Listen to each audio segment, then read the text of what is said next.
bonjour. Qu'est-ce que le 8 mai 1945 ?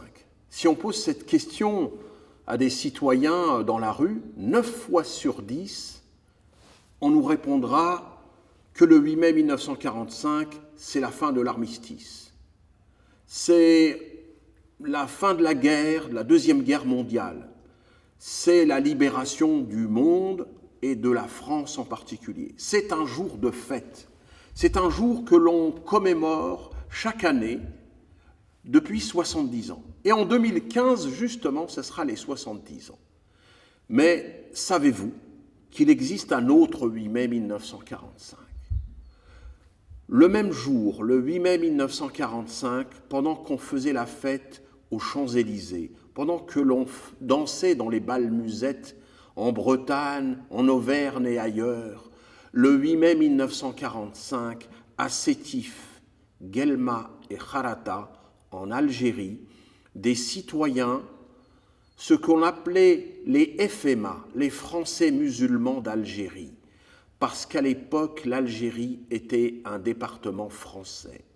Eh bien, les citoyens algériens de seconde zone à l'époque, puisqu'ils n'étaient pas tout à fait français, allaient manifester pacifiquement devant la mairie de Sétif, en disant tout simplement « Nous voulons la paix, nous voulons la liberté, nous voulons la fraternité, nous voulons la justice, nous voulons l'indépendance. » Un jeune Algérien a brandi un drapeau algérien pour la première fois, qui a été fabriqué par le parti de Messali Hadj, un grand leader algérien, indépendantiste, qui a d'ailleurs été emprisonné à l'époque.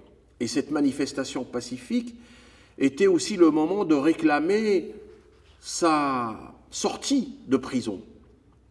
Eh bien, pour avoir brandi ce drapeau algérien, un gendarme français lui a tiré dessus à bout portant, l'a assassiné. Il y eut une émeute et la répression fut terrible, puisque l'armée française, avec l'ensemble de ses serviteurs français d'origine européenne sur place, ont assassiné le peuple algérien, 45 000 morts, des civils. Et ce drame terrible a été mis sous silence, totalement sous silence depuis 70 ans. Personne n'en parle, sauf le milieu associatif, quelques amis comme Mehdi Lalaoui, un réalisateur algérien, franco-algérien, et d'autres ont combattu pour que cette mémoire soit restituée. Eh bien, aujourd'hui, à l'occasion des 70 ans du 8 mai 1945, nous, c'est-à-dire les Français héritiers de l'immigration coloniale, les Français héritiers de l'immigration algérienne, et le mot héritier est important. Pourquoi ? Parce que nous nous inscrivons dans cette dynamique d'héritage, de combattants pour la liberté. Nos grands-parents se sont battus les mains nues contre une armée pour leur liberté, pour l'égalité, pour la justice. Eh bien nous, aujourd'hui, en France, les Français héritiers de l'immigration algérienne, nous demandons au président de la République, nous demandons au gouvernement français de reconnaître cette histoire terrible, ce massacre d'État, ce crime d'État qui fut perpétré au nom du peuple français, alors que le peuple français n'a jamais été convié à donner son avis. Non, l'État français de l'époque, de son propre chef, a décidé ce terrible massacre. Et nous demandons la reconnaissance de ce terrible massacre. Nous demandons qu'il y ait un lieu de mémoire en France pour reconnaître, pour se souvenir de ce terrible massacre. Et nous demandons également l'ouverture des archives pour l'ensemble des historiens, mais également les citoyens, afin que cette histoire puisse être écrite réellement, qu'elle puisse être connue dans les manuels scolaires pour l'ensemble des citoyens français et du monde, et qu'on puisse reconstruire de nouvelles bases franco-algériennes, basées sur la paix, la fraternité, la solidarité, l'amitié, la justice entre les deux peuples, entre les deux rives de la Méditerranée, parce que cette histoire, elle convoque aussi et elle conditionne, je dirais, l'élaboration d'une grande dynamique, d'une grande richesse autour du Maghreb, basée sur la coopération économique et sur la culture.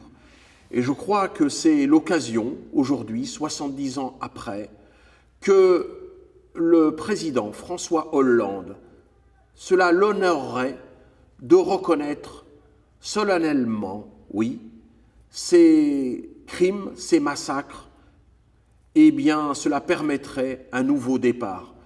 Je suis sûr que l'ensemble des Français qui m'écoutent aujourd'hui sauront soutenir cette initiative de l'association Les Oranges et du collectif national pour la reconnaissance que nous allons créer bientôt pour je dirais, associer l'ensemble des intelligences, toutes les associations, les partis politiques, les syndicats sont les bienvenus, et les citoyens à titre individuel sont aussi les bienvenus.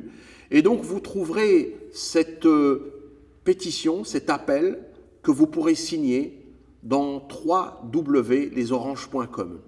Je vous dis à bientôt parce que, à l'occasion de ces 70 ans, nous allons organiser dans toute la France des initiatives pour la mémoire de ce terrible drame.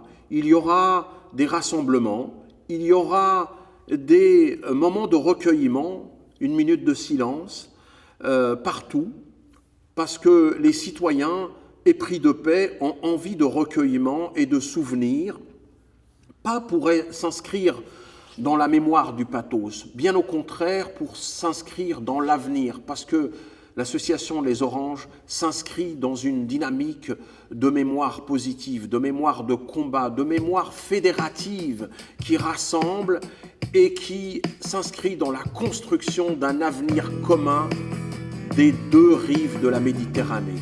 Je vous remercie et je vous dis à bientôt dans www.lesoranges.com.